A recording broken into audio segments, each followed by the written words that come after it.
Saya mulai dari asal mula dosa. Kalau kita berbicara tentang asal mula dosa, karena dosa itu bukan entitas, bukan ciptaan, bukan sesuatu yang ada sebelumnya, dan dosa itu berkaitan dengan diri pribadi.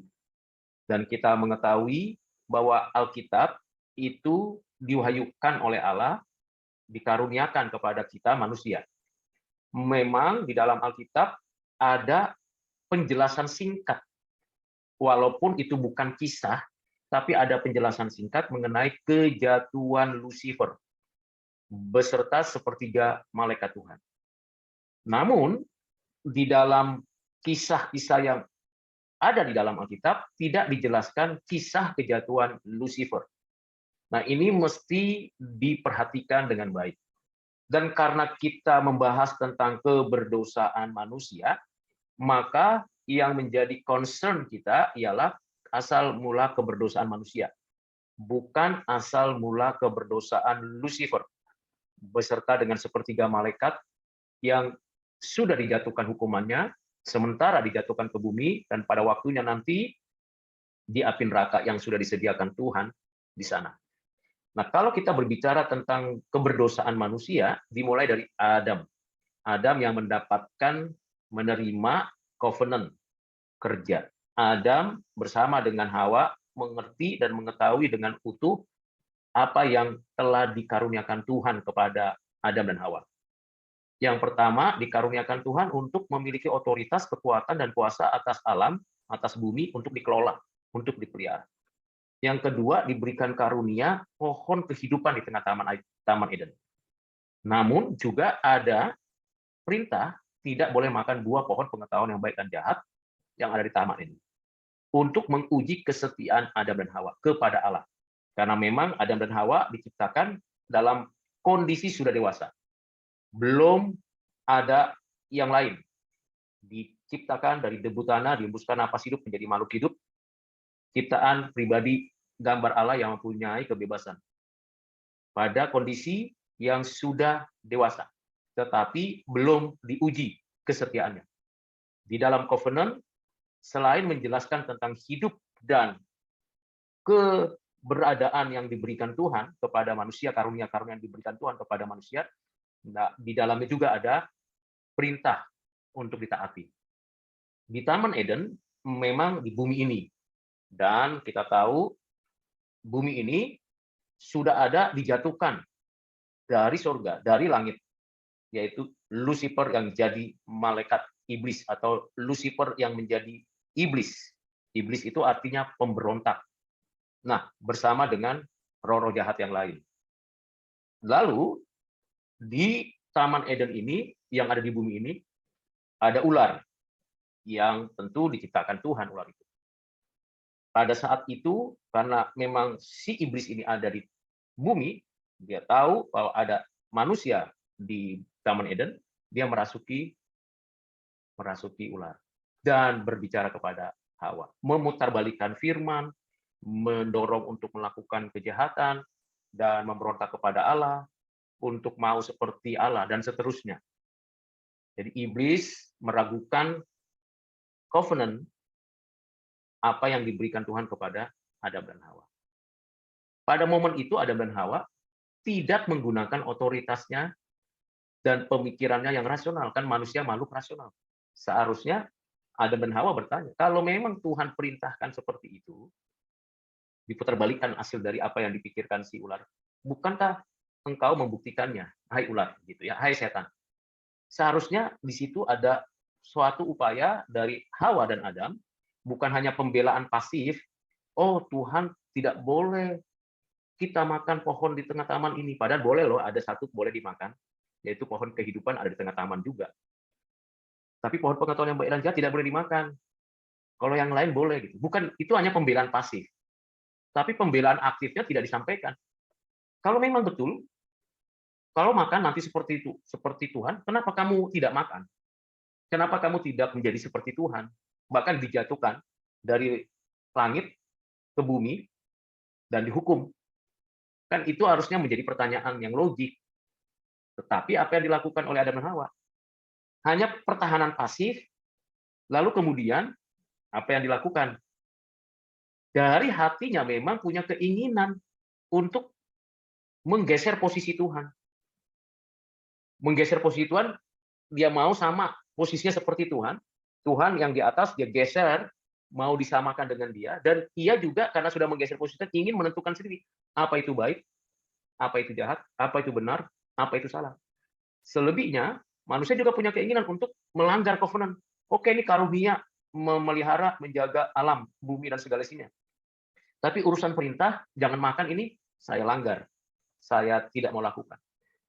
Ada atau tidak si ular, si setan menggoda, mencobai manusia, besar kemungkinan dan kecenderungannya bisa menggunakan kebebasannya untuk melawan Tuhan Allah. Karena keinginannya. Jadi pada saat keinginan itu ada, pada saat itu godaan terjadi, klop. Jadi kalau nggak ada, misalnya tidak ada si setan menggoda, mencobai, maka si Adam dan si Hawa tetap punya kebebasan untuk mengatakan, saya menolak covenant Tuhan, saya memberontak kepada Tuhan. Mengapa? Karena manusia diciptakan sebagai ciptaan pribadi yang punya kebebasan. Pada saat itu kebebasan itu menjadi suatu hal yang sangat unik untuk makhluk pribadi, seperti malaikat dan juga seperti manusia. Sepertiga malaikat yang dipimpin oleh Lucifer menggunakan kebebasan memberontak kepada Tuhan.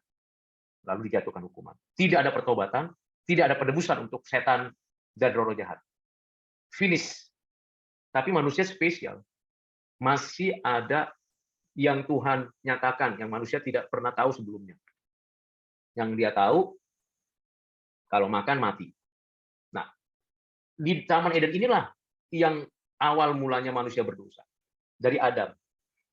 Dan karena Adam itu, di dalam Adam, di pinggangnya Adam, itu ada seluruh umat manusia, dari mulai keturunan pertama sampai akhir zaman, seluruhnya ada di pinggangnya Adam, maka karena Adam dan Hawa berdosa, natur keberdosaan itu ada pada tiap keturunan, tiap manusia.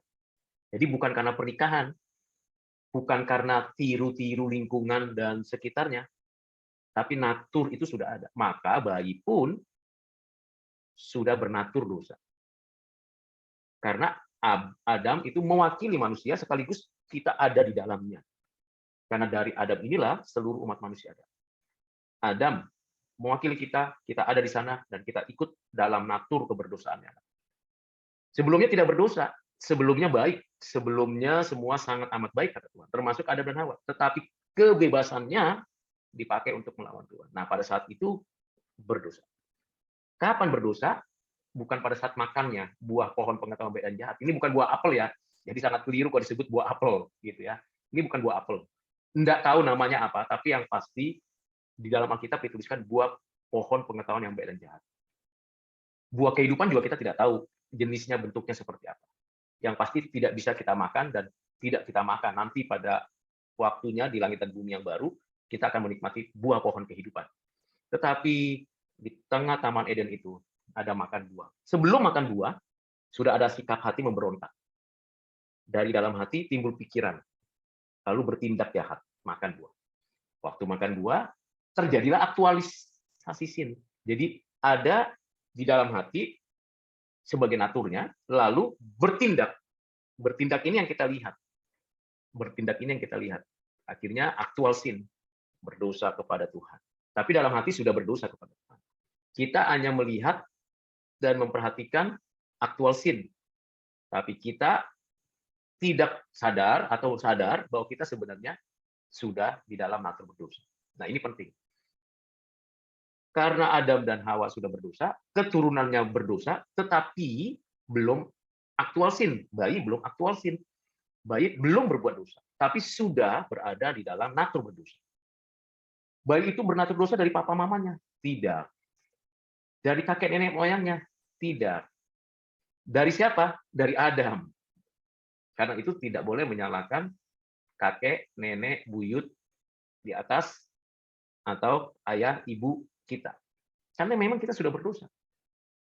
Bernatur dosa. Lalu kita akhirnya berbuat dosa. Benih dosa itu ada di dalam diri kita. Lalu kita berbuat dosa. Berbuat dosa dan kita lakukan. dari mencuri, berbohong, dan sebagainya. Termasuk yang dilakukan mula pertama Kain. Kain jengkel, iri, tidak suka dengan pernyataan Tuhan bahwa Tuhan tidak berkenan dengan sesembahan. Kain iri kepada adiknya Abel, tidak berhenti di situ, dia benci, tidak berhenti di situ, dia tipu supaya dia ikut Kain ke satu tempat, setelah itu dia membunuh. Ini bertahap. Jadi dari mulai nggak suka, iri, nggak seneng, lalu kemudian terus seolah-olah Tuhan tidak adil, memperlakukan dirinya tidak diterimanya persembahan, padahal dia memberi persembahan sebagian saja. Akibatnya apa? Kain terus sampai membunuh. Bahkan setelah membunuh, dia minta tanda supaya jangan dibunuh oleh orang lain. Nah ini terus menyebar. Terus akhirnya dari mulai Adam, ke keturunannya menyebar, dan berlaku dari satu individu, ke keluarga, sampai kemana? Ke komunitas, ke etnis, ke suku bangsa, ke seluruh dunia. Akhirnya semua orang, kita tahu, kita sadar, semua berdosa. Nggak ada yang nggak berdosa. Maka Tuhan melalui Rasul Paulus mengatakan apa? Roma 3:23, semua orang telah berbuat dosa dan telah kehilangan kemuliaan Allah. Tapi manusia kan suka atau nggak suka, sadar atau nggak sadar, anggap itu biasa. Ya, orang-orang liberal, orang-orang yang agnostik, orang-orang yang ateis menganggap itu hanya permainan agama, moral saja. Hanya permainan sosialetika saja. Tidak demikian. Kenapa? Karena ada fakta akibat dosa. Yang pertama, kematian. Itu akibat dosa. Yang kedua, kerusakan total. Yang ketiga, ketidakmampuan total. Faktanya, manusia mengalami kematian. Adam tidak langsung meninggal, ya kan? Pada Kejadian pasal 5 baru ketahuan, pada usia kesekian ratus dia meninggal dipanggil Tuhan. Dan keturunan-keturunan yang meninggal, walaupun umurnya banyak tetap meninggal, kecuali dua orang yang paling unik, Henokh dan Nabi Elia. Itu spesial dan itu kasus khusus. Yang lainnya meninggal, entah nabi, entah rasul, entah orang baik, entah orang beragama, pendiri agama, semuanya meninggal. Itu fakta. Jadi entah ateis, entah agnostik, entah orang-orang yang merasa tidak perlu agama, ketahui dan sadari fakta akibat dosa kematian. Yang kedua, rusak total, kerusakan. Kebebasannya hanya untuk apa? Untuk kepentingan diri. Padahal dia nggak tahu kebebasan kita masing-masing itu terbatas. Kebebasan kita masing-masing itu ada juga pengaruh luar, lingkungan. Lingkungan juga punya kebebasan, pasti ada terbatas juga. Saya mau bebas secepat-cepatnya bawa kendaraan di jalan tol 150 km per jam pada pagi hari. Kita nggak tahu bahwa di sebelah juga punya pikiran yang sama, di sebelah juga punya pikiran yang sama, sama-sama naik kendaraan, dan akhirnya terjadi kecelakaan. Perlu keteraturan, perlu pembatasan, maksimal 100 km per jam, minimal 60 km per jam. Itu riset bahwa kebebasan manusia itu terbatas. Bukti terbatas lagi, manusia itu mesti mengikuti hukum alam yang disediakan Tuhan. Ada hukum alam yang disediakan Tuhan. Hukum apa? Hukum gravitasi misalnya. Itu kan membatasi kita. Mana bisa kita mengatakan, aku mau bebas lompat dari lantai 30. Selesai dah dia. Ya kan? Nggak mungkin. Oh, saya mau teriak-teriak di tengah jalan. Nggak bisa. Kenapa? Orang lain juga punya telinga, orang lain juga punya suara. Jadi kebebasan itu terbatas. Nah, karena itulah bukti bahwa manusia sudah rusak dan akhirnya kebebasannya merusak. Kebebasannya merusak.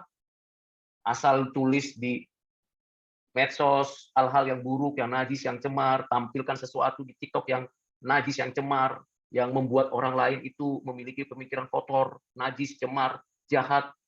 Banyak sekali penyebabnya. Nah, ini terus jadi merusak pikiran, merusak kehendak, merusak afeksi, perasaan dan emosi. Akhirnya semuanya rusak. Kecenderungan hatinya berbuat jahat. Bahkan di dalam Roma pasal yang kedua, 10-11-12 dikatakan tidak ada seorang pun yang berakal budi, tidak ada seorang pun yang berbuat baik, semuanya melawan Tuhan. Dalam dunia pendidikan, nanti kita lihat dampaknya ya, karena kerusakan itu. Tapi tidak berarti gambar Allah dalam diri kita itu habis, lenyap, tidak. Masih punya pikiran, masih punya kemauan, masih punya afeksi, tapi sudah rusak. Yang ketiga, tidak mampu total. Manusia tidak akan cari Allah. Karena manusia sudah putus hubungannya dengan akibat dosa tadi. Jadi manusia itu akhirnya membuat apa? Membuat agamanya sendiri, kitabnya sendiri, menjadikan dirinya nabinya sendiri, lalu berkomunitas dengan kekuatannya sendiri, lalu muncullah agama-agama. Ada 4.000 lebih agama. Ketidakmampuan total untuk datang kepada Tuhan. Adam dipanggil malah bersembunyi. Adam, di mana kau bersembunyi? Adam diberikan pengadilan, penghakiman, mengapa engkau berbuat ini? Istrinya yang disalahkan. Istrinya ditanya, ular yang disalahkan. Jadi tidak mampu total mengakui kesalahan, pertobatan nggak ada. Itu akibat dosa, fakta. Mencari pembenaran sendiri, menyalahkan orang. Nah, ini namanya ketidakmampuan total. Nah, ini 3 hal. Dampaknya apa? Wah, dampaknya luas dosa itu.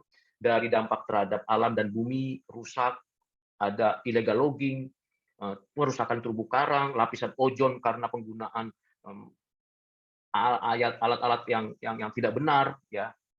Bagaimana pembakaran pabrik, limbah dibuang di sungai, kemudian bagaimana manusia itu juga dalam dunia pendidikan hanya untuk dapat sarjana saja, kertas saja, bisa plagiat, bisa melakukan kejahatan terhadap pernikahan, ada pelecehan seksual, ada pernikahan poligami, poliandri, bahkan pernikahan sesama jenis, pernikahan. Ini dampak dari kerusakan manusia itu. Jadi dampak dosa itu banyak sekali, kompleks sekali sampai sekarang dampaknya. Nah, saya sudah menjelaskan bagaimana keberadaan daripada natur, aktual sin, kemudian akibatnya, lalu dampaknya. Dan ini terus berlangsung sampai nanti akhir zaman. Nah, kita perlu tahu dan menyadari bagian penting seperti ini. Agar kita yang memang kalau dia orang percaya, kalau dia orang pilihan, kalau dia di dalam Kristus punya kepekaan. Hanya orang-orang yang diberi anugerah khusus, hanya orang-orang yang telah ditetapkan oleh Allah yang punya kesadaran, punya kemampuan, punya tuntunan dari Roh Kudus datang kepadanya. Kalau tidak akan pernah selamanya hidup dalam hukuman dan selamanya akhirnya bersama si jahat, iblis dan roh jahat di api neraka. Selamanya. Nggak ada yang namanya sesuatu yang bisa dimampukan. Jadi manusia berdosa kepada Tuhan Allah. Melakukan kejahatan kepada diri dan sesama. Itu ringkasan singkat yang saya berikan kepada kita untuk bisa memahami keutuhannya.